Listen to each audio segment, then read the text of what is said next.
Hello, my name is Jace Blackwell, and today I will be giving you my review of a book called Harry Potter and the Half-Blood Prince, the sixth in Harry Potter's 7-year trilogy, full of misery and woe and awesomeness.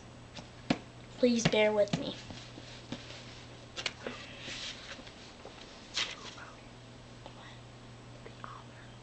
Oh yeah. By the way, this book is by J.K. Rowling. So, chapter 1. You see, in the beginning of this book, they go, two people, Narcissus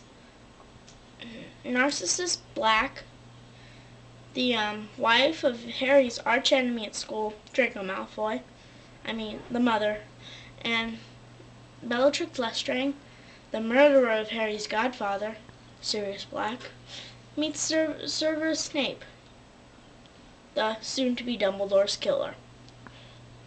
But little do you know, that's not the whole story. You see, they go to Snape's old house, and Narcissus wants Snape to make the unbreakable vow to protect her son while he's at school, because Voldemort, the really evil person, has sent him on a mission as punishment for his father being really dumb. And so she makes him make the unbreakable vow, a vow which, if you break, you die.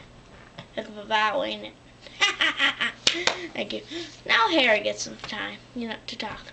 You see, he's at his aunt and uncle's house and being tortured as ever, when he gets a letter telling him that he gets to stay over at the Weasleys', his best friend's house, for the rest of the summer.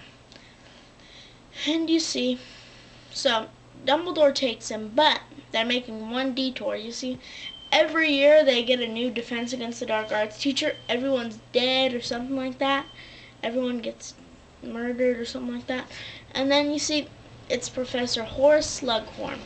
They want him to be there. They get him to blah, blah, blah. He's at the Weasleys. Blah, blah, blah. They talk, they chat. They're all there. Then we get to go to Hogwarts.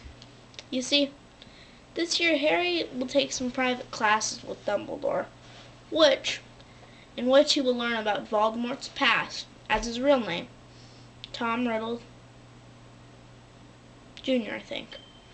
Okay, so you see, so he's learning this, he's just going through school, gets into bits of trouble, he plays Quidditch, their little sport, where you have to ride broomsticks and throw the balls. Then Dumbledore tells him about the Horcruxes, pieces that can only be created, artifacts that can be imbued with a part of one's soul after they have done the worst of all sins, murder. Dun dun dun.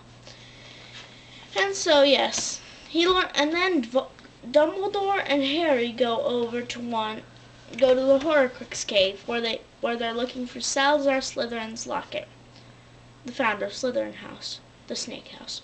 So they have to scale up a mountain. Then they come up to a rock.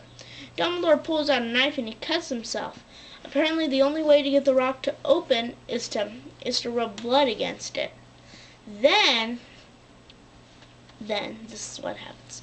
Then they come to their next obstacle, a vat of potion, where they can get the Horcrux. But the only way to get the Horcrux is if they drink the potion. So Dumbledore starts to drink it. But apparently the potion makes you see your worst fears as reality. And then when he's done, they grab the locket. But Dumbledore's on the ground screaming, "Kill me instead! Kill me! Don't hurt her!" Yes, so then he's like, "Water, Harry! Water!" And then so Harry tries to do it, but you can't make water in there except for the lake. So he goes to get water from the lake, but apparently the lake is full of dead bodies with dark magic in them, so that they'll act as their user commands. And whenever you take water out of the lake, they'll pop up. So then they're running away. Dumbledore's like, Harry, give me my knife. We're coming up to the bloody wall. But Harry's like, no, Dumbledore, I scratched my elbow and I've got some. And then he rubs his elbow against it, and then the blood comes off. Oh, hi, Kitty. And then so blood comes off. But then they go back. Apparently, Death Eaters, Voldemort's followers, Narcissus, Bellatrix, and what was his name? Snape are all what's it called? Death Eaters. And so they're all those. Then they go there. Hogwarts is full of Death Eaters, but then Draco Malfoy, Narcissus' son, comes in and he's like, does a disarming spell, and he's all like, Expelliarmus! And then Dumbledore's wand flies down, and like, ooh! And then all the Death Eaters, Malfoy's like, he won't kill him, which he's supposed to do. And then all the Death Eaters are like, Malfoy, if you won't kill him, then let us. And then one grabs his wand, he's like, Avada Kedavra! But then Snape grabs him and he's like, stop! And Snape grabs his wand and he's like, Dumbledore, goodbye. And he's like, Avada Kedavra! And then Dumbledore's dead. They all mourn after that, They're all able to get to run the Death Eaters out of town. And eventually, the house is clean. They have a very big funeral for Dumbledore, who was one of the greatest wizards of all time. He was the first wizard the Hogwarts headmistress to ever be buried on the Hogwarts grounds.